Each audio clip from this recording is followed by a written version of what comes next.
November 1443, Niš, Serbia. The battle is total chaos.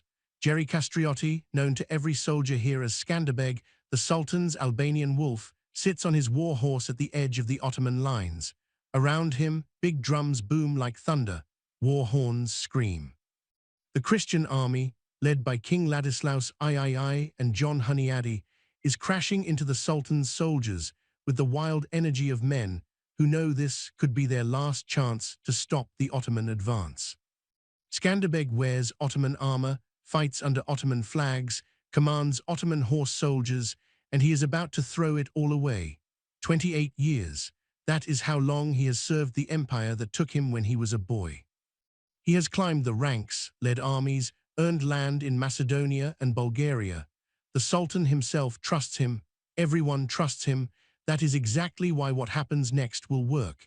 He turns to the 300 men closest to him. Warriors who have bled beside him, who owe him their personal loyalty, and he gives the signal. They slip away from the Ottoman lines, not running away in fear, not panicking, just gone. By the time anyone notices, Skanderbeg is riding west, toward home, toward rebellion. For the next 25 years, this man will shame the most powerful empire on earth. He will win battles he has no right to win. He will defend a fortress that should fall over and over again. He will turn the wild mountain land of Albania into the graveyard of Ottoman dreams. But here is the thing about stories like this. They do not start with brave heroes.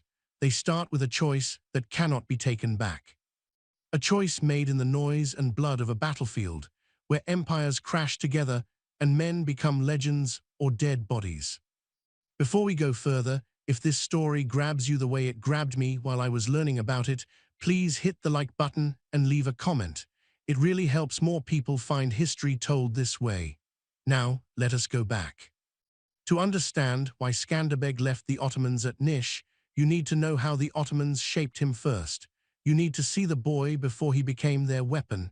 You need to feel the weight of what he is about to betray. Albanian highlands. The boy is 10 years old when his world ends. Gjergj Kastrioti stands in the cold stone yard of his father's fortress.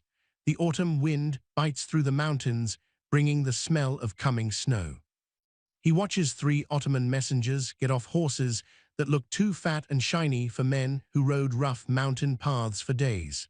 They walk with the sureness of men who have given this order many times before. His father, Gjergj Kastrioti, stands beside him.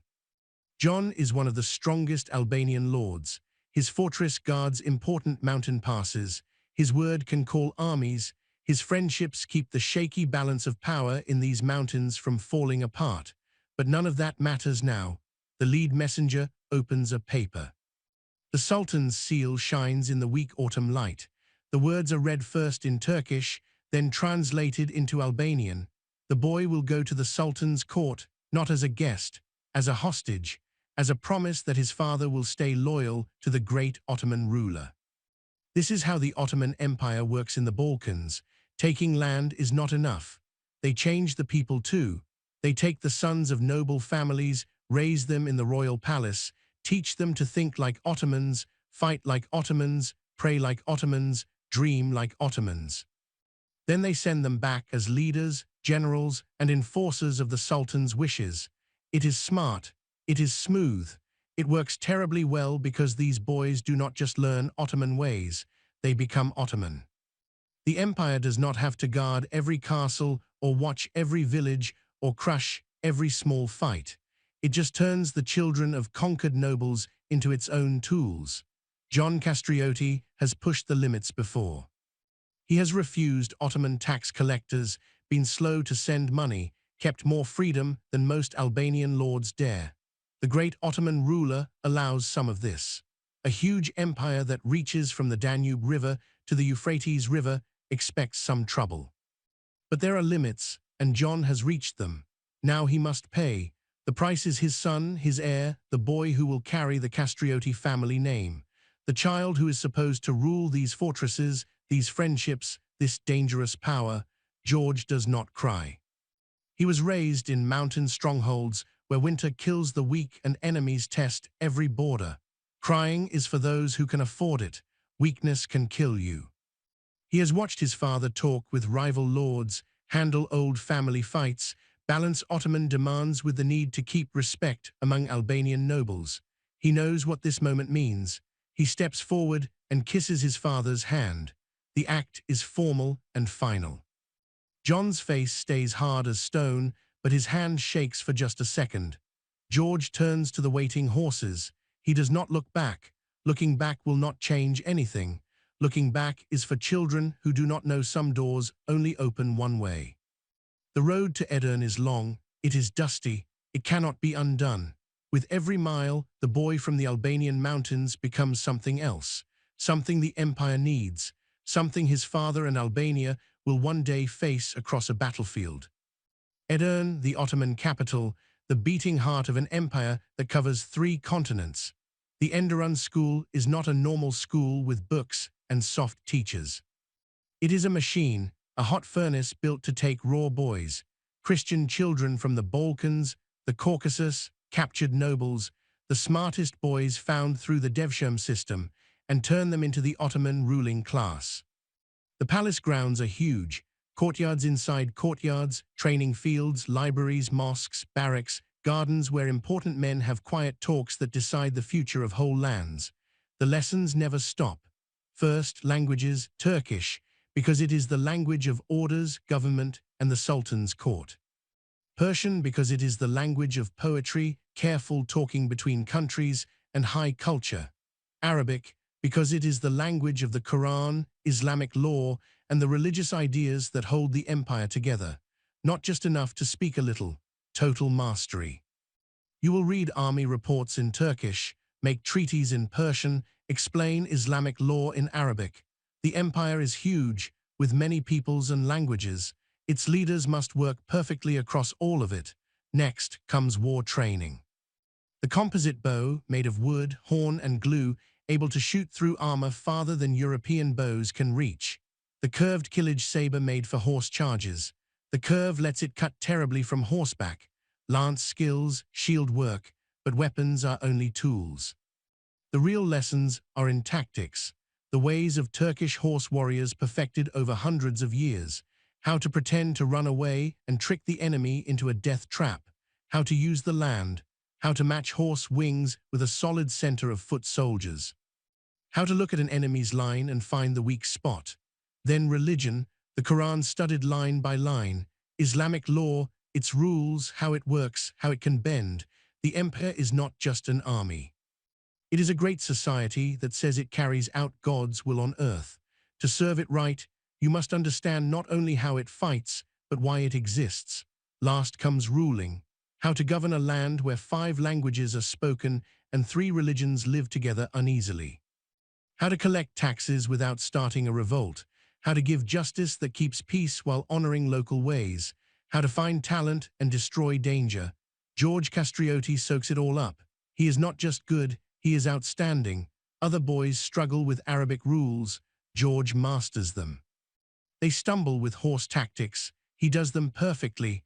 They remember Quran verses. He understands what they mean for ruling and law. The teachers notice. They always notice talent. The whole system is built to find and grow the best minds, no matter where they were born. But most of all, Sultan Murad II notices. Murad is not a wild religious fighter.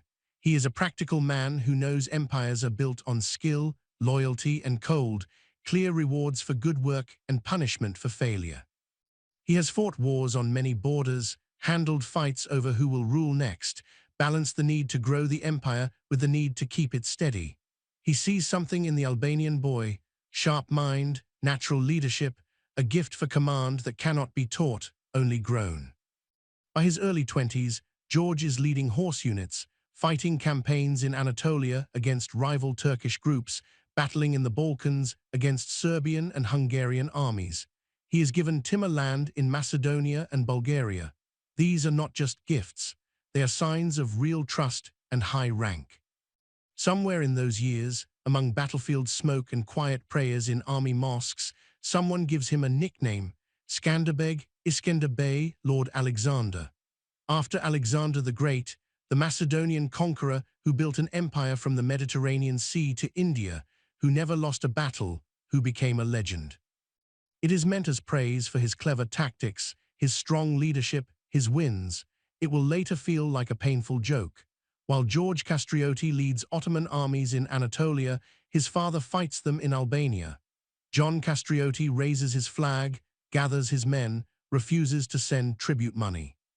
It is not a big freedom speech. It is a local power move to grab back some of the freedom that Ottoman officials have slowly taken away. He fights for months. He holds his mountain fortresses. He loses. The Ottoman answer is careful and steady. They do not kill him. That would make him a hero and maybe start a bigger fight. Instead, they take his lands bit by bit, remove his ruling power, put Turkish soldiers in his fortresses, turn him from a strong lord into a powerless name. He tries again. Same plan, same hope that other Albanian lords will join, that Hungarian help will come, that the Ottomans are busy elsewhere. Same result, more land gone, more power lost, more Ottoman soldiers in Kastrioti fortresses, and both times his son does nothing. Gjergj Kastrioti, now a respected Ottoman officer trusted with armies and land, stays loyal to the empire that took him. He does not join his father's fight, does not send secret help, does not even complain. Why? The old writings do not say. History leaves this empty space, and it feels heavy. Maybe it is practical thinking. Gjergj has seen what happens to rebels who fail. He has probably helped crush them. He knows the Ottoman war machine grinds resistance to dust. His father's fights are hopeless from the start. Maybe it is in his mind and heart. After 18 years in the Enderun school, 18 years of Ottoman teaching, Ottoman battles, Ottoman life, maybe his father's fight looks like the last struggle of an old world that no longer fits. Maybe he truly believes the empire's way is better, and local Albanian freedom seems small and old-fashioned. Or maybe, just maybe, he is waiting for the perfect moment, a real chance, a crack in the empire's armor big enough for a rebellion that can actually win. His father fights from anger, pride, and refusal to accept less. Gjergj is learning to think like an empire, and empires move on careful plans, not feelings. The plan changes. November 1443, the Ottoman Empire is cracking, not falling apart. It is far too strong and well-run for that.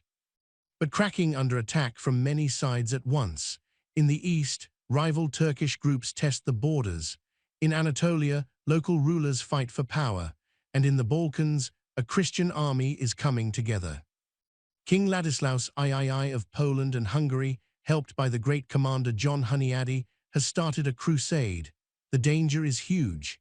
If the Christians break through and smash Ottoman power in the Balkans, the empire's lands in Europe could fall, trade roads would close, respect would vanish. People under Ottoman rule would rise up. Sultan Murad II calls up everything, every trusted leader, every experienced unit.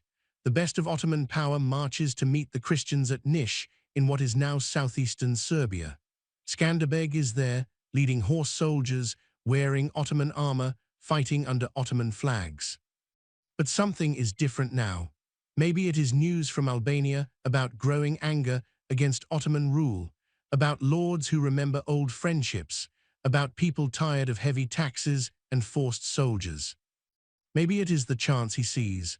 Ottoman armies spread thin, eyes fixed on the Hungarian danger, everything poured into this one big battle. Maybe it is simpler. Maybe after 28 years serving the empire that stole him, something inside finally breaks, or finally becomes clear. Whatever the reason, Skanderbeg decides before the battle even starts. He will leave the Ottomans, but leaving without a plan is just a slow way to die. He needs more than escape. He needs a strong base, a symbol, a fortress whose capture will tell every Albanian lord, every village leader, every mountain fighter that the Kastrioti name is back, that Ottoman rule is not total anymore, that fighting back is possible. He needs Gjergj. The fortress sits in central Albania. It guards mountain passes and trade roads. It has a strong Ottoman garrison. Taking it by direct attack with 300 men is impossible, so he will not use force. He will use trickery. The Battle of Niš is wild chaos.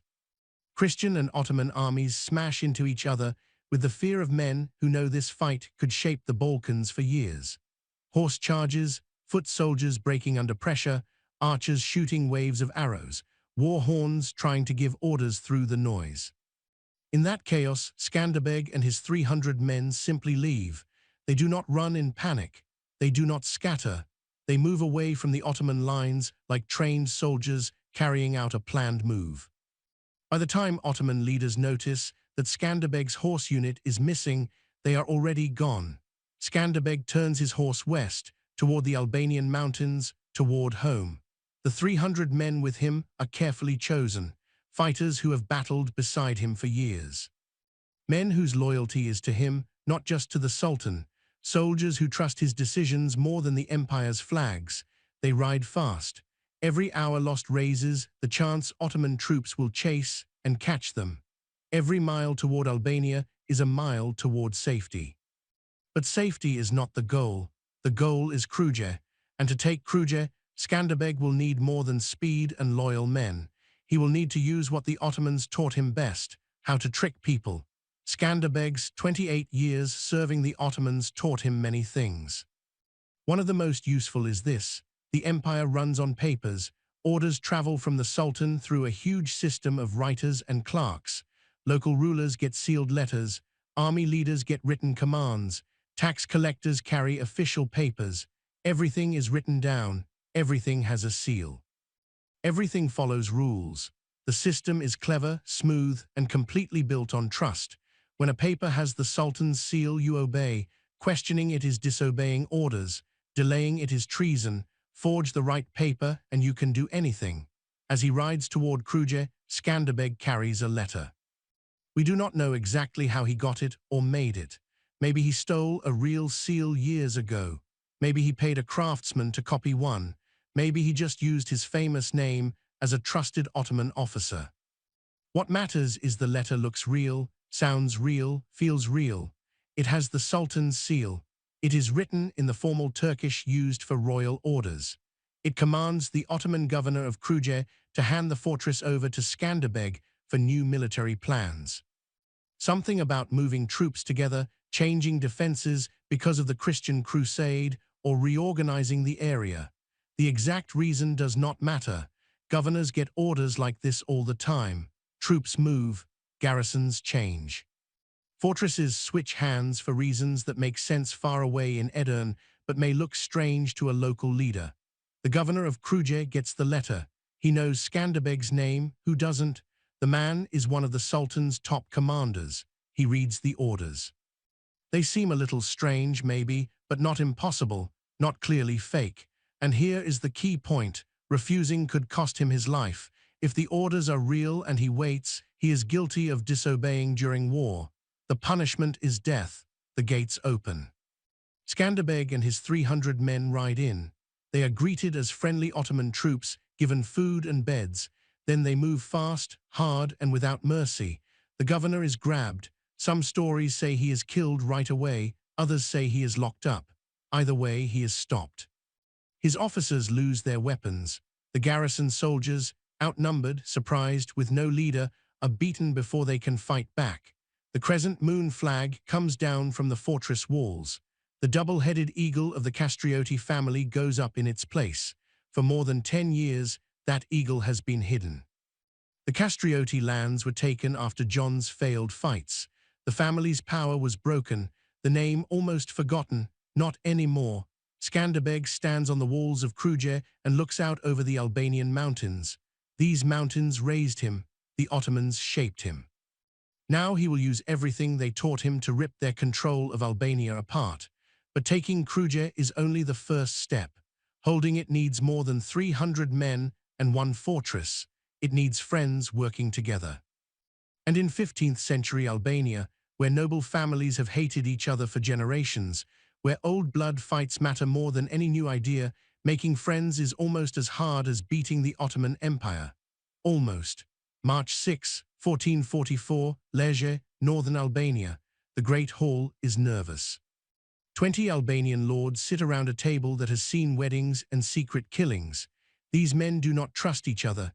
Some of their fathers killed each other's fathers. Old family fights go back lifetimes. Arguments over land, honor, and long ago insults that should be forgotten but never are. The Ottomans know this. They have built their whole Balkan plan on it: keep the nobles apart, play them against each other, reward those who obey, punish those who join together. A split Albania is easy to control. A united Albania is dangerous. Skanderbeg stands at the head of the table. He has changed since taking Gjergj. The Ottoman armor is gone. Now he wears Albanian clothes, but something new is there: strength, leadership, the kind of calm power that comes from leading men in battle and winning. The Ottomans are coming, he says. No long pretty speech about freedom or history, just the truth. They will not accept what happened at Gjergj. Sultan Murad will send armies, many armies, until we are crushed or give up. Lord Gjergj Kastrioti leans back in his chair. He is one of the strongest men in the room. He rules huge lands in the north and commands thousands of warriors. And what makes you think we can stop them? Your father tried twice. The Ottomans destroyed him. My father fought alone, Skanderbeg answers calmly. He rose up with just his own men on his own lands, hoping others would help. They did not. He lost because he had no friends. So we should risk everything for your fight instead. This comes from Lord Arianiti. His family has stayed alive under Ottoman rule by obeying carefully, paying money on time, staying out of trouble, survival by giving in. Risk it all because you took one fortress? Skanderbeg does not blink. I spent 28 years leading Ottoman armies. I know how they think, how they plan, how they fight. I know their tricks because I used them. I know their weak spots because I used them against their enemies. He leans forward, hands flat on the table. The Ottomans are strong, but right now they are pulled thin. Wars in Anatolia, the Hungarian Crusade, fights inside their own lands. At this exact moment, they are weaker here than they have been in years. If we fight together, use our forces as one, use the mountains and land we know better than any Ottoman leader ever will, we can hurt them badly, make Albania too costly to keep. And when they come anyway, Lord Zaharia asks, when Murad brings 100,000 men. Then we do not meet them in open fields. We cannot win that way. Skanderbeg looks from face to face. We fight the war our mountains allow, surprise attacks, quick strikes and disappear, strong fortress defense. We make every mile of Albanian land cost them blood, gold and time. We make them wonder if keeping this country is worth the price. Silence. Lord Musaka speaks first. You are asking us to bet everything on your skill against an empire. No, Skanderbeg shakes his head. I am asking you to bet on Albanian mountains, Albanian knowledge of these lands, and Ottoman armies that are too spread out. I am just the leader who knows how to turn those things into dead Ottoman soldiers. More silence. Then Lord Stefan Crnogjevic, a Serbian noble whose lands touch Albania, speaks. If we do this, we do it as equals, a league, not your private army. Agreed, Skanderbeg says at once. A league, shared leadership, shared supplies, shared big decisions, and if someone breaks the league. Gjergj's voice is hard. If someone takes Ottoman money and betrays us, then we treat them like any other enemy. Skanderbeg does not explain more. He does not need to. The vote is not everyone saying yes. It never is with Albanian lords, but enough say yes. Enough see the chance or fear being left alone when the Ottoman answer comes. The League of Leisure is born, a military alliance, a political group. Skanderbeg is chosen as commander-in-chief. In theory, he must ask the Council of Lords before big moves. In real war, when Ottoman armies are marching, there is no time for long talks. Walking out of the hall, Skanderbeg knows this alliance is weak, built more on shared fear than true friendship. The Ottomans will try to break it with money, promises of land and titles, threats to families, reminders of old hates. Some of these lords will betray him. It is certain. The only questions are when and whether he will see it coming. But for now, for this moment, Albania has something it has not had in living memory: unity. And that will have to be enough, because the Ottomans are coming. June 1444. Alip Pasha's army moves through Albanian land like a slow, giant wave. 30,000 men, horse soldiers, foot soldiers, bowmen, supply wagons stretching for miles, siege machines in case the rebels hide in fortresses. This is not a quick punishment raid. This is an army sent to wipe them out. Reports reach Skanderbeg, Ottoman scouts testing mountain paths, forward groups burning villages thought to help the rebels. The message is clear: give up or be destroyed. Skanderbeg gathers his army at a field called Torvail, 15,000 men, everything the League can bring quickly. 8,000 horse soldiers, Albanian and Serbian riders who know these mountains like their own hands, and 7,000 foot soldiers, a mix of trained fighters and local men who have never fought a big battle, standing beside veterans of many wars. The numbers are bad, 2-1 against them. In open battle that usually decides everything, but Skanderbeg is not planning an open battle. He spent days studying this valley, 4 kilometers wide, hills on both sides, narrow enough that Alip Pasha's bigger army becomes a problem. He cannot spread all his men out at once. The back rows will just wait, unable to help, watching friends die. June 28 night, the Albanian camp is quiet, soldiers rest. They have eaten well, Skanderbeg made sure of that, finding money for good food. Hungry, tired men break easily. Full, rested men stand strong. Orthodox priests walk through the camp, giving communion and hearing confessions. Catholic priests do the same. Tonight religion does not divide them. Tonight they are all Albanians facing an Ottoman army. A few kilometers away, the Ottoman camp is loud with celebration. Wine flows, drums play, soldiers laugh, sure of victory tomorrow. Why not? They outnumber the rebels 2-1. They have better weapons, more experience, the support of the strongest empire around. This rebellion will end by sunset. June 29, dawn. The Albanians line up in a crescent shape, an Ottoman battle formation Skanderbeg knows well from leading their horse soldiers. Foot soldiers on the sides, steady and strong. Bowmen and lighter foot soldiers in the center, the weakest part. And hidden behind the hills, out of sight of Ottoman scouts, 6,000 horse soldiers wait, 3,000 on the far left, 3,000 on the far right, hidden, ready, deadly. Alip Pasha sees the Albanian line and smiles. The center looks weak. No horse soldiers to guard it, just foot soldiers that seem thin and unsure. He sends his horse soldiers forward. 3,000 Ottoman riders thunder across the valley. The ground shakes. This is what Ottoman horse soldiers do: smash foot soldiers with speed and fear and the pure weight of horses and armored men.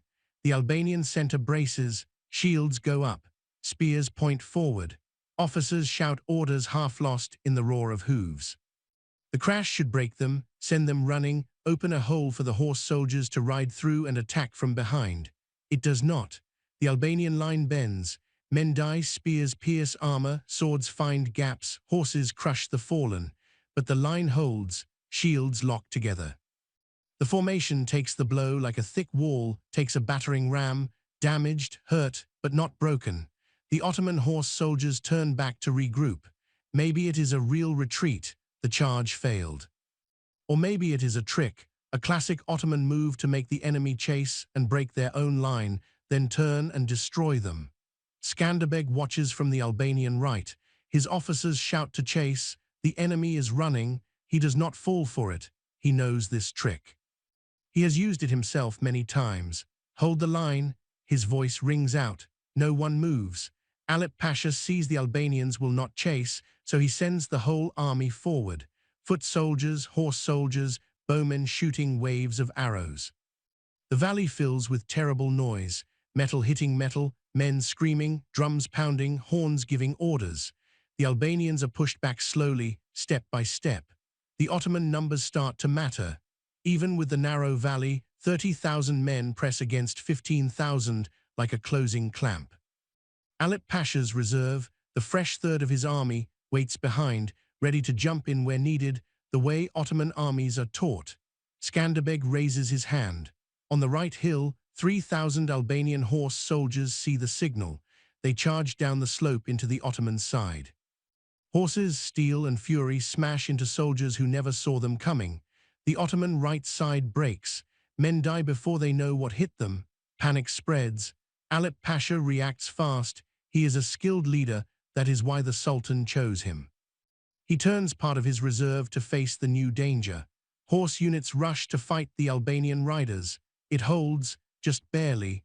That is when the left wing strikes. 3,000 horse soldiers burst from behind the left hill. They do not hit the side. They ride straight into the back of the Ottoman soldiers fighting the Albanian front. Now the Ottomans are trapped, enemies in front, on the right, and behind. The reserve that was supposed to save the day is split and fighting on two sides. The valley turns into a death trap. Ottoman soldiers caught between many enemies, no room to move in the narrow space.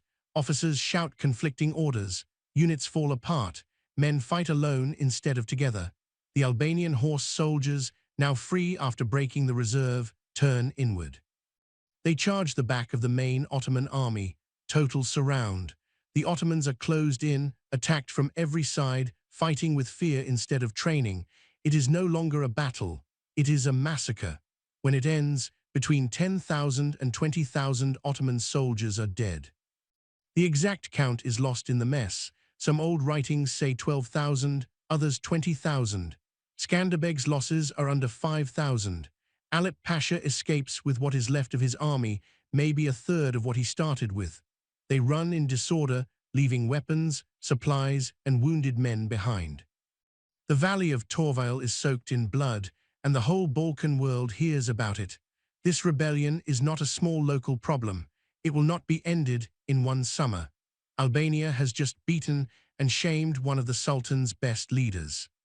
Used Ottoman battle plans against an Ottoman army, turned fewer men into a winning force.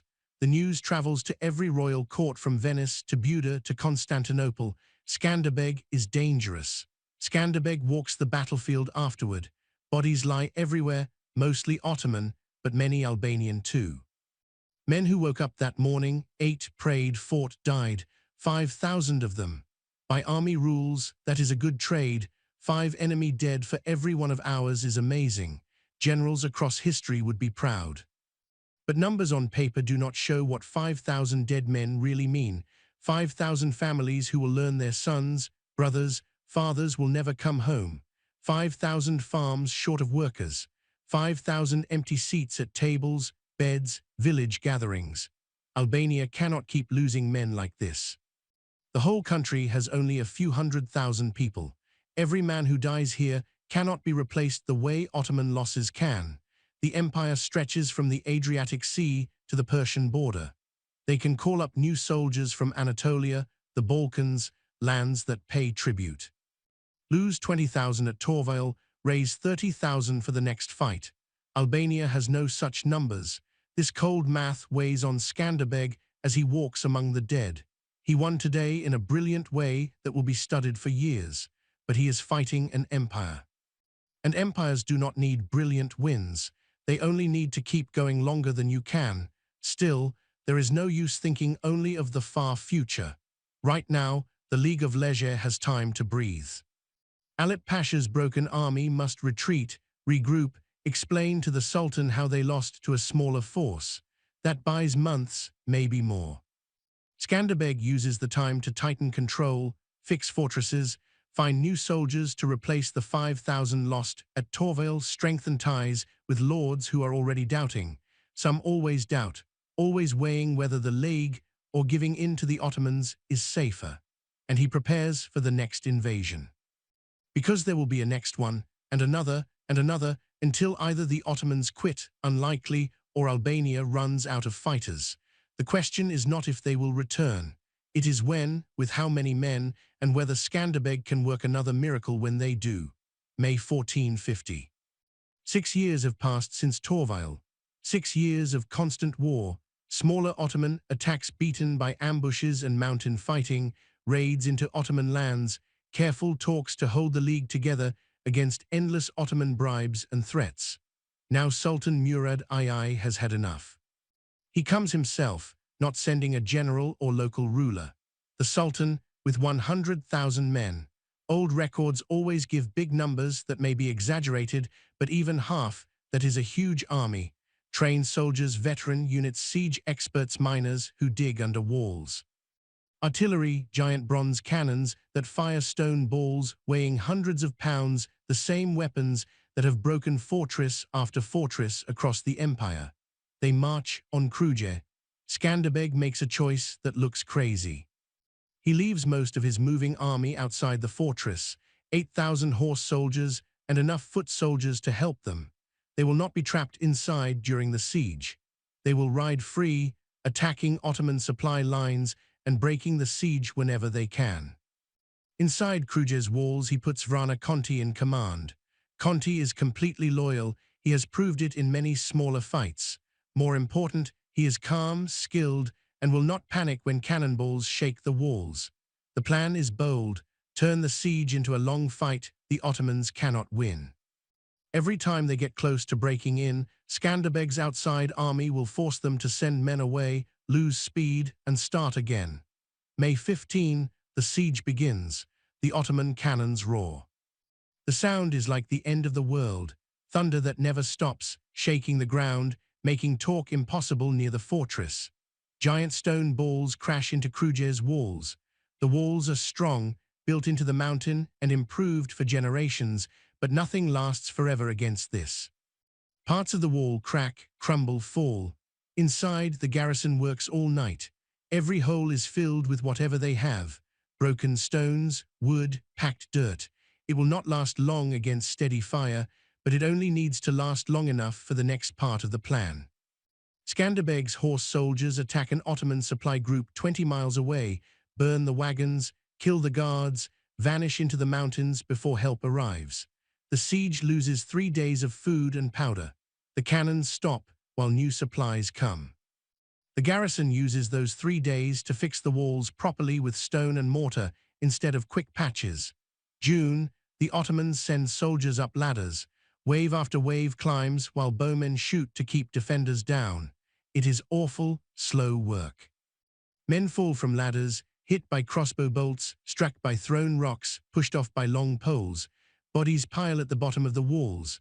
Some attackers reach the top, fighting hand-to-hand on the wall walks. Swords, axes, knives, men in armor wrestling to throw each other down. The Albanians barely hold. They have the high ground, know every stone of their fortress, and fight with no place to run. Murad's officers send messengers to Vrana Conti: surrender and you will be spared, given land, titles, gold, a job in the Ottoman government. Conti's answer is short: no. July, the Ottomans try hunger. They close every road, cut all supplies, wait for starvation to win. Inside, food shrinks, 1 meal a day, then one every 2 days. The defenders grow thin and pale-eyed, but they do not break. And every week Skanderbeg's riders strike somewhere: a town garrison 50 miles away, a supply store, a group of messengers. The Ottomans must pull soldiers from the siege to guard their back areas, protect supply wagons, hold towns that now feel unsafe. The siege of Gjergj was supposed to be simple: huge army, best siege weapons, wait for walls to fall or men to starve. Instead, it is bleeding the Ottomans dry. The Ottoman army through 1,000 small cuts. August, September, October, 3 more months of slow, wearing down fighting. The pattern repeats: cannons fire, walls crack, the garrison rebuilds, assault parties climb, defenders push them back, Skanderbeg's cavalry raids somewhere else, the Ottomans send forces away, the siege slows down. It is a standoff that is costing Murad more than he can pay. Not in soldiers, he has plenty of soldiers, but in time, in honor, in the message that is going to every corner of the empire. A small fortress in Albania is standing up to the Sultan himself. November, winter is coming. Winters in the Balkans are very harsh. Supply lines become a nightmare, soldiers freeze, disease spreads through the crowded camps, morale falls apart. Murad makes the decision: lift the siege, retreat to Edirne, rest and gather strength. Try again next year maybe, or find a different plan. The Ottoman army pulls back. Gjergj's walls still stand. The double-headed eagle still flies from the top of the walls. Inside the fortress, the garrison is very thin, half-starved, worn out, but alive. Vrana Conti watches the Ottoman army disappear into the distance and lets himself feel one moment that might be hope. Then he orders the walls repaired the right way, because the Ottomans will come back. They always come back, and next time the defenders might not be lucky enough to hold out longer than them. December 1450, Sultan Murad II dies, not in battle, not in a dramatic way, just the slow failing of a body that has carried the weight of an empire for 30 years. He has fought wars on 4 sides at the same time, crushed rebellions, pushed Ottoman land deeper into Europe than any sultan before him, and he died without taking Kruja. His son takes the throne, maimed II, 21 years old, brilliant, ruthless, obsessed, but not with Albania. Maimed has been dreaming of Constantinople since he was a child. The great city, the last piece of the Roman Empire, the prize that has escaped Ottoman sultans for generations, walls that have stood for 1,000 years, a conquest that would make his name great forever. Albania is a side problem, a stubborn, annoying side problem, but still not the main one. So Maimed sends other commanders, not his best generals, not the full power of the empire, just enough men to keep pressure on the rebellion so Skanderbeg cannot get too comfortable. 2 Ottoman armies march into Albania, not at the same time. That would need too much planning. Maimed is not ready to spend that much on a side fight. First comes the army heading toward Berat, 15,000 men, a good commander, normal Ottoman ways of fighting. Skanderbeg meets them in land that takes away every advantage they have. Narrow mountain passes where bigger numbers mean nothing, where Albanians know every path, every place for ambush, every spot where the ground becomes dangerous turns the land itself into a weapon. The battle is not close. The Ottomans are killed in a trap they walked into without seeing it. 3 months later, another army tries again at another place. Same result, different valley, same story. Ottoman forces marching into land they do not know against an enemy who has turned these mountains into a fortress without walls. Skanderbeg loses men in both battles. You cannot fight trained Ottoman soldiers without losing some, but the number of dead is terrible for the empire. 3 or 4 Ottoman dead for every Albanian. In math, that should help the Ottomans. They have more men to lose, but math does not count morale or the feeling of watching army after army go into Albanian mountains and come out broken. Ottoman commanders start asking for different jobs. Anything but Albania, please. Meanwhile, Skanderbeg has a different problem. Money. Victories do not pay for themselves. Soldiers need pay, fortresses need fixing, weapons need to be replaced. The League of Leisure is using money faster than Albanian lands can make it. He needs help from outside, so he pushes down his pride and makes the deal he has been avoiding. He accepts Alfonso V of Aragon and Naples as his lord. It is a humiliating deal. He escaped Ottoman rule only to accept another master, but Alfonso is far away. His demands are small, his help is real, gold, paid fighters, official support, and most importantly, Alfonso is not trying to take over Albania. He just wants a friend who will keep Ottoman armies busy and stop them from threatening Italian lands. It is a cold, practical, needed deal. Skanderbeg signs the paper and uses the gold to rebuild his tired army, because Constantinople is about to fall. And when it does, Maimed will look back at unfinished business in the Balkans. Constantinople is gone, fallen. After 57 days of siege, Maimed's cannons broke the Theodosian walls that had protected the city for 1,000 years. The last Roman emperor died fighting on the walls. The great city is now Ottoman. Maimed II is now Maimed the Conqueror, and he has time for Albania again, but Skanderbeg attacks first. The city of Berat sits in southern Albania. It is held by the Ottomans. It is important. It controls key roads between Albanian lands and Ottoman supply lines. The garrison is small, maybe 3,000 soldiers. The walls are good but not too strong. Skanderbeg arrives with 10,000 men. The numbers are simple. Attack fast and hard. Take the city before help arrives. Take away an important Ottoman strong point. Siege starts in August. Albanian forces surround Berat, cut the supply lines, start testing the walls for weak spots. Then Skanderbeg makes his mistake. He gets too sure of himself. The garrison is clearly outnumbered. They are not coming out to fight. They are just staying inside waiting. This looks like a siege that will end with them giving up in weeks. So Skanderbeg leaves. There are other things that need him. There always are. The League needs talking and managing. Other fortresses need checking. News from Venice says Ottoman armies are moving and might need an answer. He leaves the siege to his officers, good men, experienced soldiers, but they are not Skanderbeg. They do not have his 28 years of training in the Ottoman army, do not know Ottoman ways the way he does. Do not have his feeling for when something is about to go very wrong.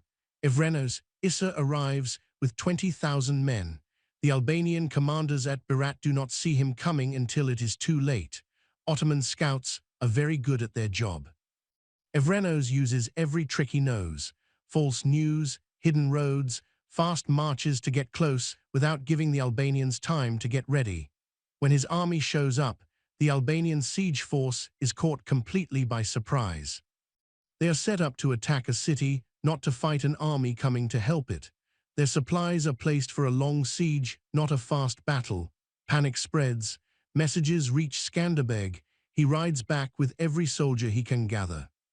Covers the ground in record time, pushing horses and men as hard as they can go.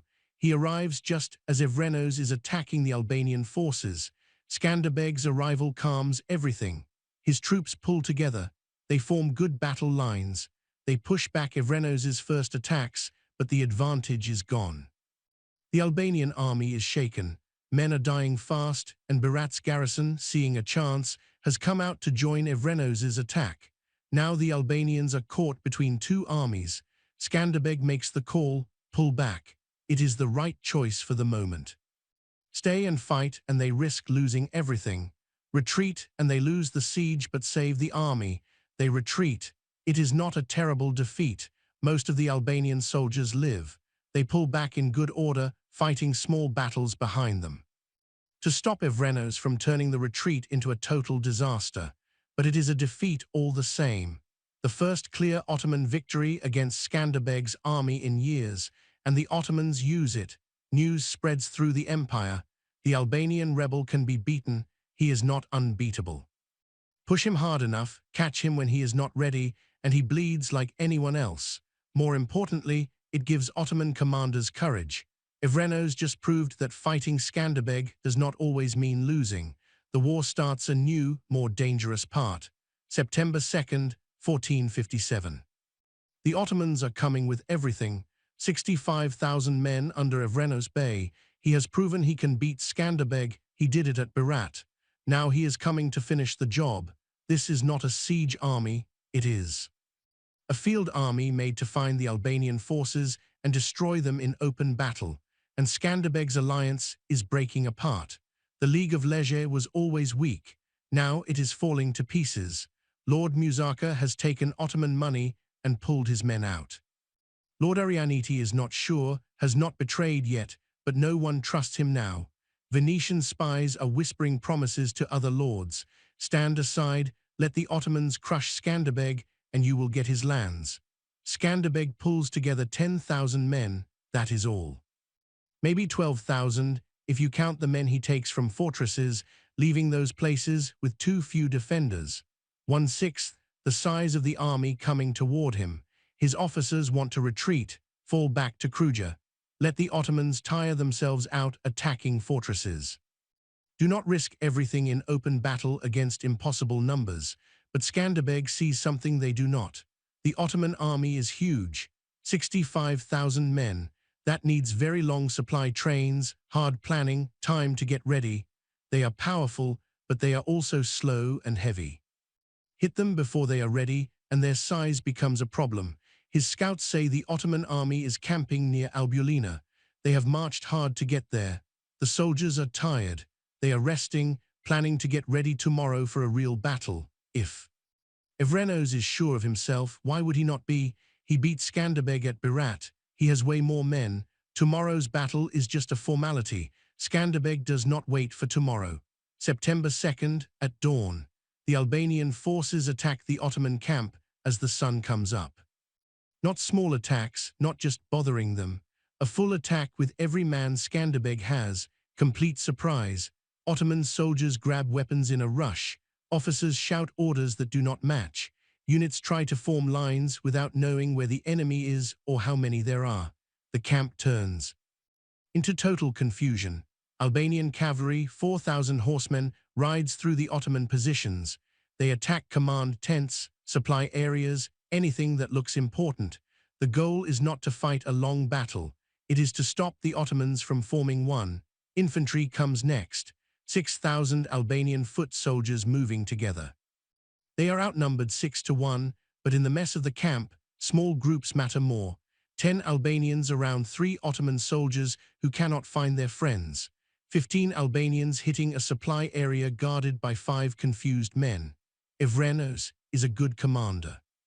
He is trying to bring order, gather his troops, form real battle lines, but he needs time and Skanderbeg is not giving him any. The Albanian archers shoot at Ottoman officers, anyone giving orders, anyone trying to organize. The plan is to cut off the head. Kill the leaders and the army becomes a crowd. Parts of the Ottoman camp start to run away. Soldiers flee toward the back away from the fighting. They are not cowards. They are just alone, without leaders, and do not know what else to do. The running spreads like fire. Panic catches fast. Men who might stand and fight in good order break when they see others running. The feeling of battle falls apart. Evrenos manages to gather part of his army, maybe 20,000 soldiers, into a defensive spot on higher ground. They are organized now, ready to fight the right way. But it is too late. The rest of his army is scattered, running, dead, or captured, and Skanderbeg is not going to attack a strong defensive spot on high ground with 10,000 men. He has won what he wanted. Albanian forces pull back. In good order, like professionals, they have done the job. The battlefield is full of dead bodies. Over 20,000 Ottoman soldiers dead. Not all from fighting. Many died in the panic, stepped on by their own men or killed running through land they did not know. Weapons, armor, supply wagons, all left behind. The Albanians spend the next 2 days taking the captured things, enough to equip several thousand more soldiers. Evrenos retreats with what is left of his army, maybe 40,000 men still alive, but half of them are broken in spirit, wounded, or so. Scared they cannot fight well anymore, news of Albania spreads across Europe. 10,000 Albanians just destroyed an army 6 times bigger, not by hiding in fortresses, not by using good land, by pure attack and perfect timing. In Venice, the leaders talk about sending more help to Skanderbeg. In Buda, Hungarian leaders talk about starting new alliances against the Ottomans. In Rome, the Pope praises the champion of Christ who is holding back the enemy. And in Edirne, Sultan Mehmed II receives the report of the disaster. He does not kill Evrenos. Commander did nothing wrong in the plan. He was simply beaten by a man who understood Ottoman ways better than most Ottoman generals. But Mehmed now understands something important. Albania will not fall to normal attacks, not while Skanderbeg is alive, not with his skill to turn Ottoman strengths into weaknesses. This will need patience, money, and a plan to accept small losses now for a big win later. The empire can do that. Mehmed has wars in Anatolia, fights with Venice, plans in the Balkans to think about. Albania can wait, but it will not wait forever. The years become a pattern: invasion, victory, short peace, invasion again. An Ottoman army crosses into Albania, 12,000 men. They are careful this time. No fast marches, no thinking it will be easy. They move slowly, looking for a chance to fight Skanderbeg on good ground. They do not find one. Albanian forces bother them all the time, attack supply lines, ambush scouts, appear, hit, disappear into mountains the Ottomans do not follow into. After 3 months of doing nothing and losing men slowly, the Ottoman commander pulls back. Later, another Ottoman army, this one bigger, maybe 20,000. Skanderbeg meets them in a mountain pass. The battle is very hard, hand-to-hand fighting in land so rough that horses hardly help. It is just foot soldiers fighting foot soldiers. Both sides lose many men. The Albanians win, just barely, but the Ottoman retreat turns into running away, and the running turns into a slaughter as Albanian horses chase the fleeing soldiers for miles. Ottoman losses 12,000, Albanian losses 3,000. The numbers can still work for now, but now does not last forever. Late 1462, Skanderbeg attacks first. He crosses into Ottoman Macedonia with 8,000 men, not to take and hold land. He does not have enough men for that, just to raid, to show the Ottomans that he can still attack. 3 Ottoman armies try to trap him. Each has 10 to 15,000 soldiers. Each is sure they can catch the Albanian raiders and end this. Skanderbeg beats all 3 in separate fights within 6 weeks. He uses the land. He uses speed. He uses the fact that Ottoman armies follow set rules while he changes plans as he sees what is happening. The third battle is hardly even a fight. The Ottoman commander sees Skanderbeg's forces coming and orders a fast retreat. Better to save the army than add more dead bodies. Peace. Kind of. The Ottomans need a break. Maimed has other things to do. Wars with Venice, plans in the Balkans, fixing things inside the empire. A treaty is signed. Skanderbeg will stop raiding Ottoman land. The Ottomans will let Albania be free inside certain borders. It lasts 6 months. Pope Pius II calls. Crusade, a new big try to push the Ottomans out of Europe. It is the same call that has been made many times before, but Pius really means it. He is putting his name behind it. Skanderbeg says yes. He breaks the peace treaty, marches into Macedonia. His forces burn Ottoman supply places, attack towns with soldiers, destroy bridges and roads. The plan is to cause trouble behind Ottoman lines, while Crusader armies attack from Hungary and Venice pushes from the sea. But Pius dies in August, just falls dead while getting ready to lead the crusade himself. Without him, everything falls apart. Hungarian lords lose interest. Venice is not sure anymore. Promises of gold and soldiers disappear. Skanderbeg is left holding Ottoman land with an 8,000-man army and no help coming. He could go home. He probably should go home. Instead, he decides to make the raid matter. September 1463, the city of Ohrid sits in Macedonia, a big Ottoman stronghold, 15,000 defenders under Sheremit Bey, huge walls, supply places, very important. It is the center for Ottoman army work in this area. Skanderbeg has 10,000 men, not enough to attack the walls, not enough for a real siege, so he does not try either. His forces walk up to Ohrid in the open. No hiding, no tricks. They make camp where the city can see them, start building siege tools, rams, ladders, covers, the kind of things that mean they plan a long siege. It is all a show for one person, Sheremit Bey. Skanderbeg sends a small group, 500 men, to raid the land around Ohrid.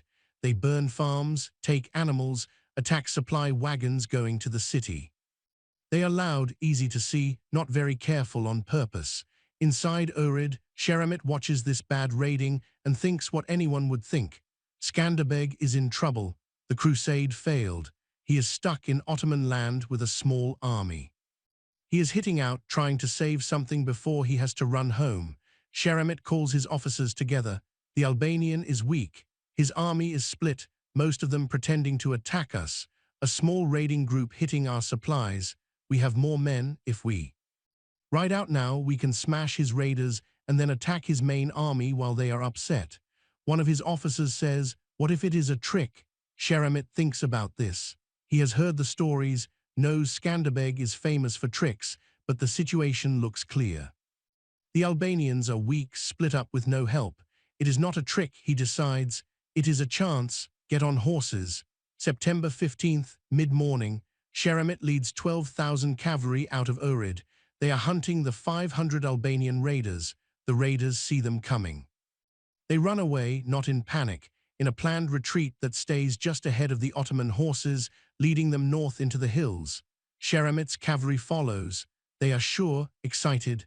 This will be easy. 500 Albanians against 12,000 Ottoman horsemen. The raiders disappear into a valley. Sheremit's cavalry rides into the valley after them, and the hillsides come alive. 9,000 Albanian soldiers, the siege army that was supposed to be getting ready to attack Ohrid, are waiting, hidden, placed on both sides of the valley. Arrows fly down. Albanian horses charge from both sides. Foot soldiers block the valley exit. Complete surround again. Skanderbeg's favorite move. The valley becomes a place of killing.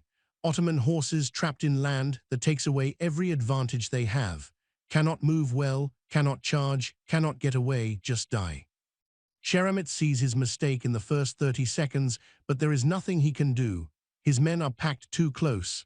The valley floor is chaos. Men and horses scream. Blood is everywhere. He tries to fight out. Gather his best men. Push.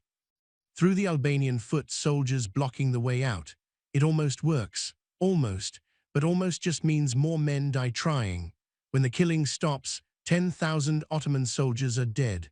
Bodies piled so high in places you could walk across the valley without touching the ground. Sheremit lives along with maybe 2,000 cavalry. They break through, ride back to Uhrid. The gates close fast behind them. Skanderbeg does not chase, does not try to take the city. He just showed that he could trick 12,000 Ottoman soldiers to their deaths with a 500-man trick group. That is the message, that is the point. He gathers his army and leaves Macedonia. The raid is over, no crusader help is coming, no reason to stay in Ottoman land, but he has left a scar, 10,000 more Ottoman soldiers dead, another commander ashamed. Another proof that more men mean nothing against perfect plans. Back in Albania, Skanderbeg looks at everything. He has won again in an amazing way, the kind of trap that soldiers will study for hundreds of years, but the big picture is getting darker. The crusade failed. Help from outside is going away. The League of Leisure is hardly working, and the Ottomans just keep coming. He can win every fight and still lose the war. The only question is how long he can keep winning. The Ottoman Empire sends Balaban Pasha, an experienced commander, 30,000 troops. He has studied every fight Skanderbeg has ever had, knows the trap at Uhrid, understands the surround at Albulina. He will not walk into clear traps. Skanderbeg meets him anyway. The battle happens in rough land where neither side has perfect ground. It is hard, ugly fighting. Both armies lose many men, no smart tricks, no hidden horse attacks, just two armies hitting each other until one breaks. The Ottomans break first. Balaban pulls back with half his army dead or taken prisoner, but Skanderbeg's army is broken too, 4,000 dead. Another 2,000 wounded too badly to fight. The new men are younger now, boys who have heard stories about Torvel but have never been in a real battle. The League of Leisure is hardly together anymore. Lord Gjergj is still loyal, one of the few. Most of the others have made their own peace with the Ottomans or simply stopped sending men. Skanderbeg's army now depends more on his own land, his own people, his own fewer young men who can fight. May 1466. Sultan Mehmed II has finished his other wars, made his empire strong.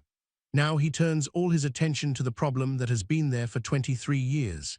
He comes himself, not with 30,000, not with 65,000, with everything. The old stories say 50 to 100,000 men. Even if the numbers are too big, it is the largest army the Ottomans have ever brought against Albania.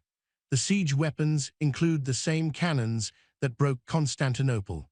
The builders are the same men who have taken fortress after fortress across the empire. Skanderbeg has fewer than 20,000 and no help is coming. He sends urgent letters to Naples, to Venice, to the Pope, reminding them of old promises, old friendships, the shared Christian fight. Naples sends kind words, but no soldiers. Venice is making a separate peace with the Ottomans and will not risk it for Albania. The Pope offers prayers.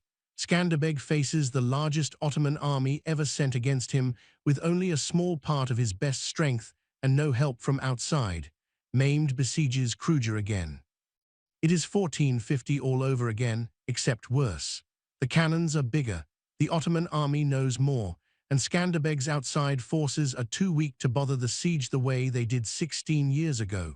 They try, Albanian horses attack Ottoman. Supply lines burn what they can, kill who they can, but the Ottoman supplies are too strong, too well guarded.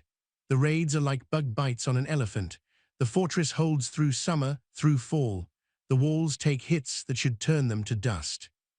The garrison lives on less and less food, then almost nothing, then whatever they can find.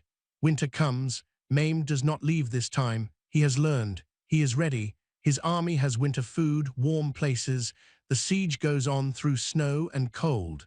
January 1467. Maimed finally pulls back, not because Kruger fell, it did not. The fortress still stands, but Maimed has done something better.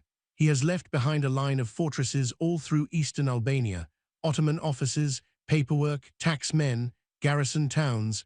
Albania is being slowly choked, land getting smaller, supplies running out, people worn out. Another siege, smaller Ottoman army. This time they do not take Kruger, but they do not need to.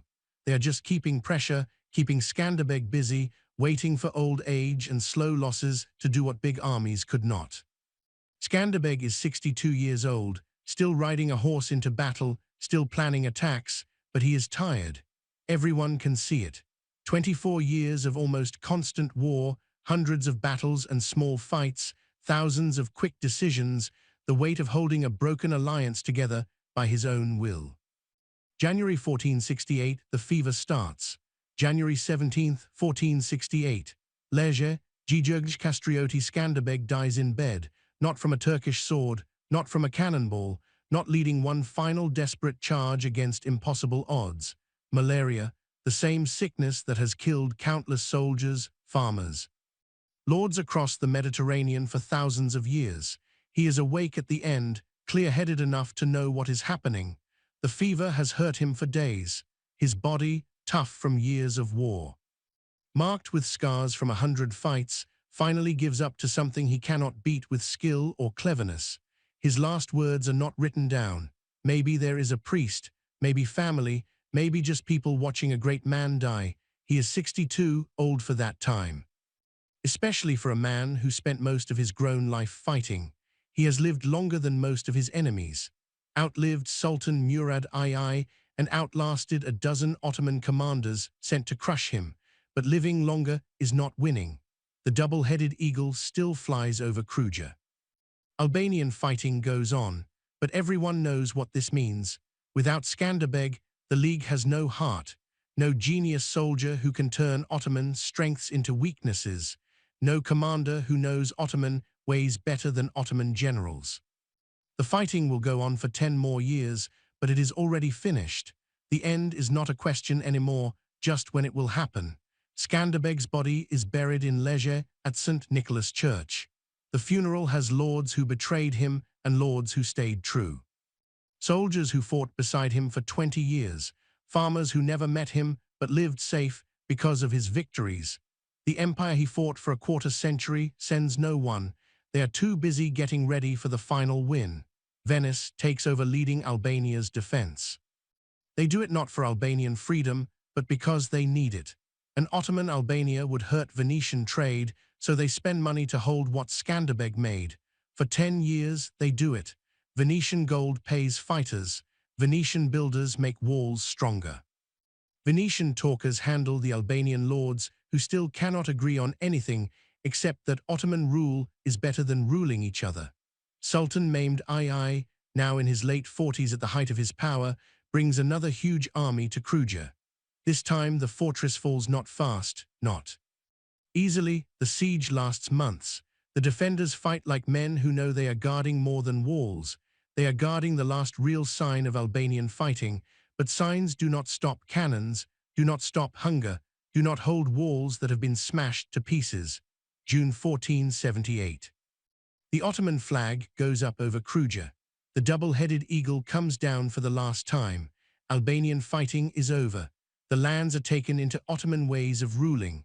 The fortresses become Ottoman soldier towns. The local lords either run to Italy or take Ottoman titles and jobs. The war that started with Skanderbeg's running away in 1443 ends 35 years later with Ottoman victory. Complete, total, certain. But here is what the Ottomans could not kill. The legend. Pope Sixtus IV called Skanderbeg the champion of Christ. The name stayed in Rome, in Venice, in courts across Christian Europe. His name became the word for fighting against impossible odds. Soldiers studied his plans. The crescent shape at Torval, the moving defense of Kruger, the trap at Ohrid. Commanders tried to copy his ways. Few could, because true genius cannot be copied. In Albanian stories told by word of mouth, the tales grew. Skanderbeg, the man who made an empire bleed, who proved that a small country could stand against the greatest army of the time. When Albania looked for signs of its own nation hundreds of years later, when the idea of being Albanian grew strong under Ottoman rule, they went back to Skanderbeg. The double-headed eagle became the country flag. His fortress at Gjergj became a holy place because this is the strange part of Skanderbeg's story. He lost in the big way completely. Albania became Ottoman, his league broke, his fortresses fell. The empire he fought took everything he protected, but for 25 years he won. Fight after fight, he turned Ottoman big numbers into a problem. Made their plans easy to guess, used their own rules against them, proved that a small, poor, broken country could make taking it very costly. The Ottomans could lose 20,000 men and find 30,000 more. Skanderbeg could not. That math was always going to win in the end, but the end took 25 years. 25 years of an empire being shamed by a man they had raised. 25 years of showing that fighting back, even when you know you will lose, matters. Maybe that is enough. History is full of people who fought impossible fights. Some won, most did not. But Skanderbeg's 25-year stand changed what people believed was possible. What matters more to you, that he finally lost or that he refused to give up? Drop your thoughts in the comments. If this story touched you, if it made you think about what fighting back means, about fighting wars you know you cannot win, but fight anyway, then subscribe to Dark History Class. We are bringing you more stories like this, the forgotten fights, the impossible wins. The people who refused to accept the world as it was and gave everything to change it. Next time, we are looking at another person who stood against an empire and learned that courage and smart plans can slow the end, but cannot always stop it. Until then, remember, history does not reward fairness, but it remembers those who refuse to kneel.